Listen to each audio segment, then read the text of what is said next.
Mendes PDT, Desa Berpeluang, dapat kucuran dana 500 juta rupiah hingga 1,5 miliar rupiah. Menteri Desa dan Pembangunan Daerah Tertinggal, Mendes PDT, RI, Yandri Susanto, mengungkap bahwa desa-desa di seluruh Indonesia berpeluang mendapatkan kucuran dana pembangunan mulai dari 500 juta rupiah hingga 1,5 miliar rupiah melalui skema pendanaan internasional.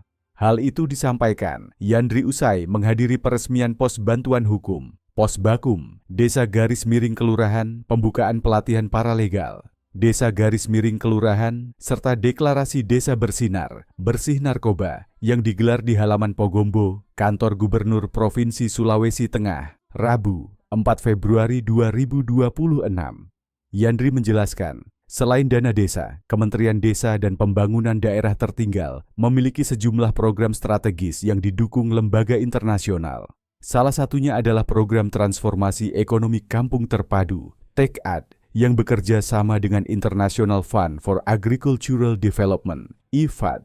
Selain TEKAD, pemerintah juga tengah memfinalisasi kerja sama dengan World Bank terkait bantuan pendanaan luar negeri untuk pembangunan desa. Menurut Yandri, proses tersebut telah disetujui oleh Badan Perencanaan Pembangunan Nasional, Bappenas, dengan skema pendanaan yang berbasis usulan dari pemerintah daerah maupun langsung dari desa. Dana tersebut nantinya dapat dimanfaatkan untuk pembangunan infrastruktur jalan desa, pengembangan desa tematik, desa iklim, hingga berbagai program peningkatan kesejahteraan masyarakat. Tak hanya itu, pendanaan ini juga dapat mendukung akses keadilan di tingkat desa, termasuk keberadaan pos bantuan hukum desa dan kelurahan yang baru saja diresmikan. Sebagai payung hukum pelaksanaan program, Mendes Yandri memastikan bahwa Peraturan Menteri Desa Nomor 16 Tahun 2025 telah ditandatangani. Ia menegaskan, Kementerian Desa berkomitmen menghadirkan kesejahteraan masyarakat desa melalui berbagai sumber pendanaan yang akuntabel dan bermanfaat. Tambah dikit dari saya.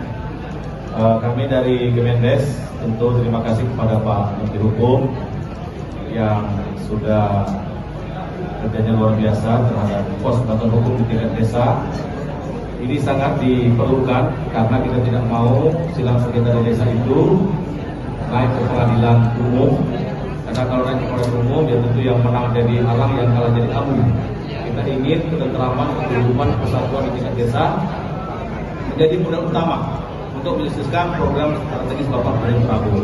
Jadi Pos Bakum hadir di setiap desa, terutama di Sulawesi Tengah, termasuk juga Pak Gubernur yang luar biasa.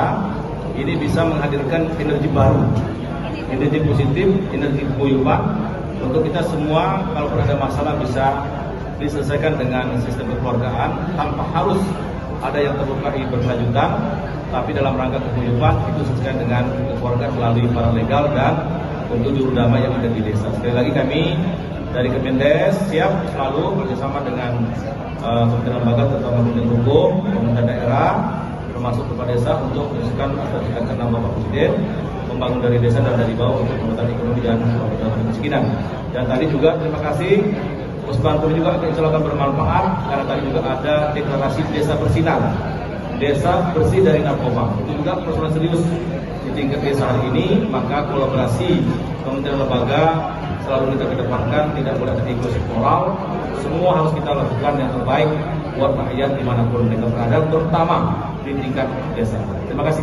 Pak, tadi ada Bapak singgung terkait kucuran dana dari internasional, itu program apa Pak?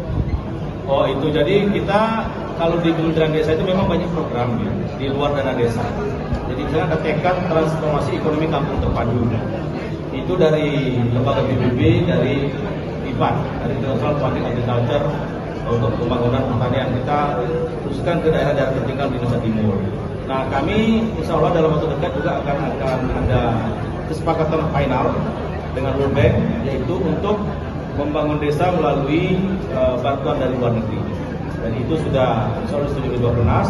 Kemudian untuk apa sudah kami rinci, maka nanti kita tunggu usulan dari pemerintah daerah maupun kepala desa. Mungkin per desa itu minimal 500 juta, paling tinggi 1,5 miliar. Jadi bisa untuk jalan, bisa untuk desa tematik, bisa untuk kegiatan-kegiatan lain, termasuk tadi untuk kita menunjang perbuatan hukum dari dana desa itu boleh. Permendes ini sudah saya tangani nomor 16 tahun 2005. Intinya kita semaksimal mungkin mendatangkan kebahagiaan desa dengan cara menghadirkan sumber-sumber dana yang bisa kita pertanggungjawabkan secara keuangan negara dan bisa bermanfaat untuk desa-desa di Indonesia. Terima kasih.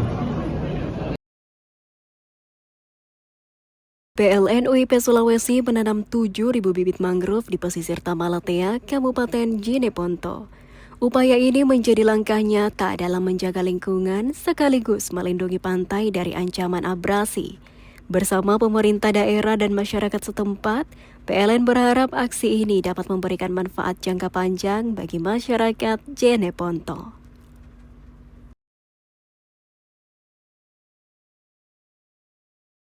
Download Tribun X sekarang, menghadirkan lokal menjadi Indonesia.